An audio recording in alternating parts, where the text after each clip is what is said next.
Baik, Assalamualaikum warahmatullahi wabarakatuh. Kenalkan, saya Muhammad Adri Kusuma dengan NPM 24351 Saya merupakan mahasiswa Teknik Informatika yang berasal dari kelas 4C. Baik, adapun tujuan saya membuat video ini adalah untuk memenuhi nilai tugas mata kuliah pemrograman web yang diampu langsung oleh Bapak M. Rizky Fadila STMNG. Adapun tugasnya pada pertemuan ke-15 ini yaitu untuk membaca atau memahami isi dari buku pemrograman khususnya pada bab 14. Baik, langsung saja ke materi yang akan saya sampaikan. Pada bab 14 ini membahas tentang Developer Operation atau CA ataupun CD dan juga Containerization. Pada subbab pertama, di sini membahas tentang SDLC dan juga Modern Developer Operation. Ini merupakan pengembangan perangkat lunak yang seringkali terjebak dalam model air terjun ataupun waterfall yang kaku. Jadi tim pengembang atau developer ini akan bekerja sama berbulan-bulan membangun fitur, lalu melemparkan kode yang sudah jadi tadi melintasi tembok ke tim operasional untuk dideploy ke server. Masalahnya, tim operasional tidak tahu mana tahu soal kode tersebut dan tim developer tidak tahu menahu soal konfigurasi server. Ketika server meledak di tengah malam karena bug, developer akan menyalahkan server operation operation yang salah setting, dan operation akan menyalahkan kode developer yang busuk. Budaya saling tuding inilah yang melahirkan gerakan namanya developer operation. Sebuah filosofi budaya yang bertujuan meruntuhkan tembok pemisah antara kedua tim tersebut. Developer operation bukanlah jabatan kerja sekedar alat, ia adalah pola pikir bahwa kita itu membangunnya, kita juga yang menjalankannya. Inti dari developer operation modern ini adalah kolaborasi dan otomatisasi. Tujuannya adalah memperpendek siklus hidup pengembangan sistem, namun tetap menjaga kualitas produk. Jika dulu perilisan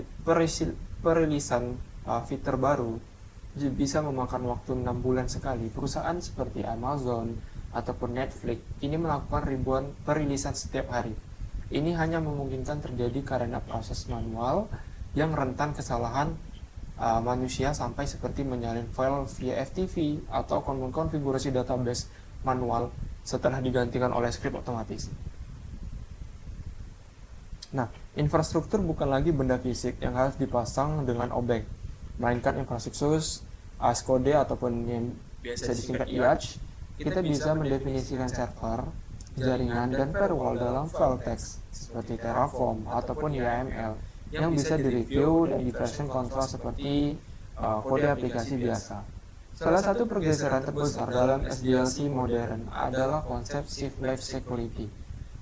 Jadi developer second operation dulu, pemeriksaan keamanan dilakukan di tahap paling akhir, tepat sebelum rilis. Jika ditemukan celah keamanan fatal, tim harus membongkar ulang arsitektur yang sudah jadi, menunda rilisnya berbulan-bulan. Itulah dalam developer operation inilah keamanan dipikirkan dan diuji di sebelah kiri garis waktu, alias sedini mungkin. Jadi developer itu menggunakan alat pemindai kode otomatis di editor mereka untuk mendeteksi password yang tertanam atau pustaka yang rentan saat mereka sedang menulis kode. Jadi keamanan itulah yang menjadi tanggung jawab semua orang, bukan hanya tim security yang duduk di menara tadi. Jadi sebagai calon arsitek web, kita tuh perlu mengadopsi pola pikir developer operation. Berarti kita tidak boleh berhenti belajar setelah kode itu berjalan di laptop kita. Kita itu harus peduli bagaimana kode itu berperilaku di dunia nyata yang keras. Kode itu harus memikirkan bagaimana caranya memonitor aplikasi, bagaimana caranya memulihkan jika crash, dan juga bagaimana cara melaksanakannya jika viral. Developer operation adalah jembatan yang mengubah seorang coder dan engineer yang bertanggung jawab penuh atas ciptaannya dari lahir hingga pensiun. Lanjut ke pembahasan sebab 2. Containerization. It works on my machine is dead. Kalimat ini tadi di laptop saya jalan kok. Ada alasan yang paling klasik dan menyebalkan dalam sejarah pengembangan software. Masalah ini terjadi karena perbedaan lingkungan atau environment. Nah, laptop developer menggunakan macOS dan Node.js versi 18, sedangkan server produksi menggunakan Linux Ubuntu dengan Node.js versi 14. Nah, perbedaan kecil ini bisa menyebabkan bug yang sangat sulit dilacak. Solusi revolusioner untuk masalah ini adalah containerization yang dipopulerkan oleh Docker. Nah, kontainer adalah sebuah unit standar perangkat lunak yang membungkus kode bersama semua dependensinya, baik itu library, konfigurasi sistem, hingga rantai bahasa ke dalam satu paket tertutup yang disebut image.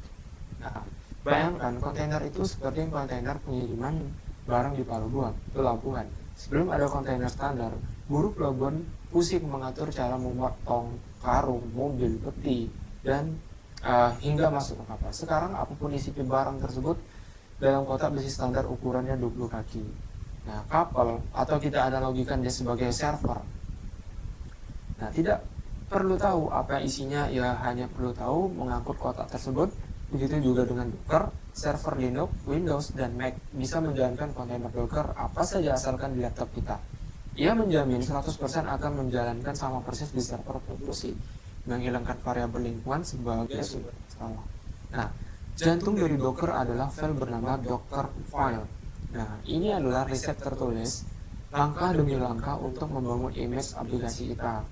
Isinya biasanya seperti mulai dari OS Linux Alpine yang ringan, install Python, copy semua file codingan kita itu ke folder ataupun ke application, lalu jalankan perintah Python main.py nya tadi. Nah, sifat Docker file ini yang deklaratif dan transparan ini sangat memudahkan onboarding anggota tim baru. Developer dan transparan ini sangat memudahkan onboarding. Developer baru tidak perlu menghabiskan 3 hari untuk menginstal database dan setting environment variable manual. Mereka cukup menjalankan satu perintah, docker compose op, dan seluruh lingkungan kerja ataupun aplikasi plus database ataupun cache akan menyala dalam hitungan menit. Nah, kontainer juga jauh lebih efisien daripada virtual machine ataupun VM tradisional. Nah, VM bekerja dengan cara mengemulasikan seluruh perangkat keras dan menjalankan sistem operasi tamu penuh di atas OS tuan rumah yang memakan banyak RAM dan CPU. Sebaliknya, kontainer berbagai kernel sistem operasi yang sama dengan tuan rumahnya, namun tetap tervisualisasi satu sama lain dan user space. Ini membuat kontainer sangat ringan, ukurannya hanya puluhan MB ataupun versus GB untuk VM, dan bisa menyala dalam hitungan detik.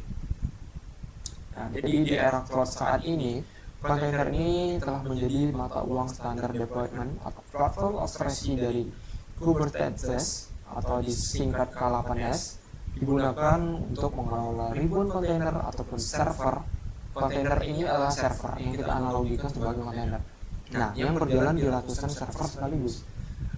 Kubernetes ini bertindak sebagai polisi lalu lintas yang otomatis menyalakan kontainer baru jika traffic naik, mematikan yang tidak perlu, dan mengganti kontainer yang rusak atau self-healing. Meskipun Kubernetes ini mungkin terlalu kompleks untuk pemula, memahami dasar Docker adalah kompetensi wajib. Tanpa Docker kita itu akan dijebak dalam neraka konfigurasi manual yang memperlambat inovasi. Oke, masuk ke subbab ketiga yang membahas tentang CI ataupun CD tadi. CI/CD pipelines atau pabrik kode otomatis. Jika Docker adalah wadahnya, maka CI ataupun CD ini adalah ban berjalan atau conveyor belt, di mana pabrik yang memindahkan wadah tersebut dari meja developer ke tangan pengguna. Atau CI ataupun CD adalah singkatan dari continuous integration dan continuous delivery ataupun deployment. Nah, bagian pertama, continuous integration ini adalah praktik di mana developer itu secara rutin menggabungkan kode mereka ke repositori utama.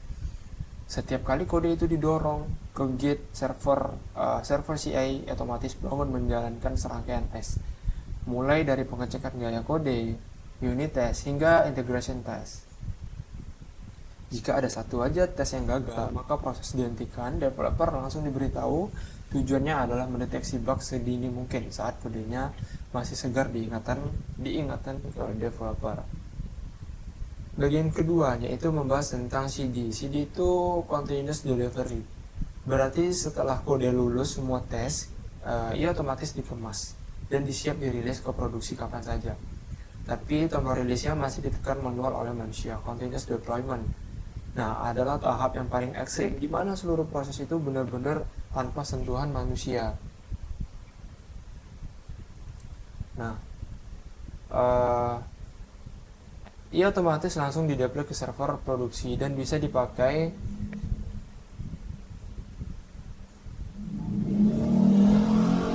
memungkinkan mereka merilis fitur baru dalam hitungan menit setelah kode selesai ditulis. Untuk membangun pipeline ini, kita menggunakan alat seperti GitHub Action, GitLab, GitLab CA, dan ataupun Jenkins. Alat-alat ini didefinisikan menggunakan file konfigurasi, biasanya YAML yang menjelaskan langkah-langkah pipeline. Contoh alurnya: langkah 1 install Node.js, langkah 2 jalankan npm install, dan langkah 3 npm test, dan langkah 4 adalah jika sukses. Nah, ini menggunakan build docker image, langkah kelima image ke registry, langkah 6 itu SSH ke server produksi, dan update container. Nah, penerapan CA dan CD ini mengubah budaya kerja secara drastis. Developer tidak lagi takut melakukan perubahan besar refactoring karena punya jaring pengaman berupa tes otomatis yang akan menangkap jika mereka itu merusak fitur lama atau regression. Hal ini juga mengurangi stres saat hari rilis. Namun CI/CD ini yang efektif membutuhkan disiplin dalam penulisan tes pipeline. Secanggih apapun tidak akan berguna jika tes yang dijalankan kosong atau asal-asalan. Nah, ini merupakan filosofi dari test driven development, sangat membantu di sini. Selain itu, kecepatan pipeline yang krusial. Jika developer itu harus menunggu 1 jam untuk mengetahui hasil tes, mereka akan kehilangan fokus. Pipeline harus dioptimasi, misalnya dengan menjalankan tes secara paralel atau menggunakan caching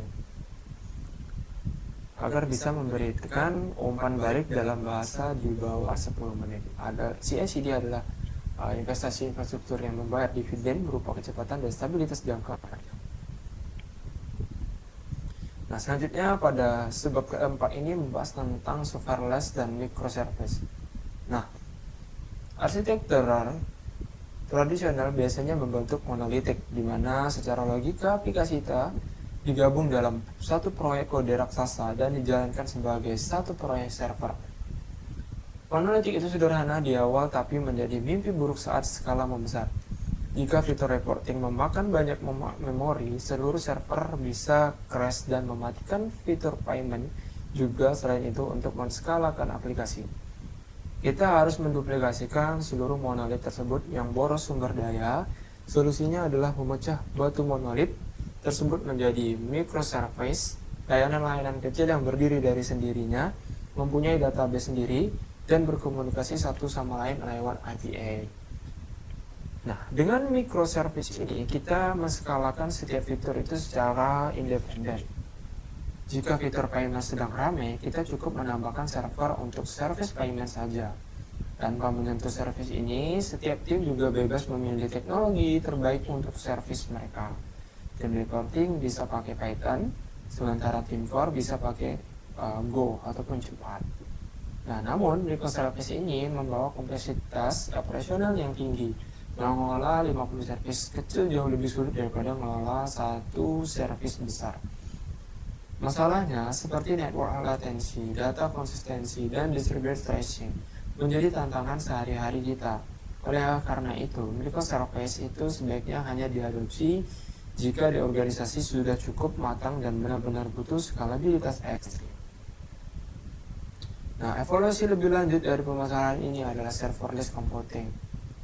Serverless bukanlah berarti tidak ada server, tapi servernya dikelola sepenuhnya oleh penyedia cloud dan disembunyikan dari kita.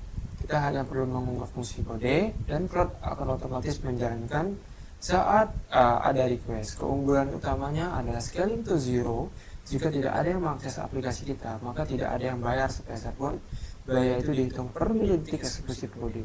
Nah, ini sangat cocok untuk tugas-tugas yang jarang terjadi di event-driven, seperti memproses gambar, mengirim email, melalui notifikasi, dan cron job. Nah, selanjutnya di sini terdapat namun serverless ini memiliki kelemahan disebut namanya cold start. Karena fungsi serverless itu tidur dan tidak dipakai ketika ada request untuk masuk pertama kali. Cloud butuh waktu beberapa detik untuk membangunkan kontainer di balik layar.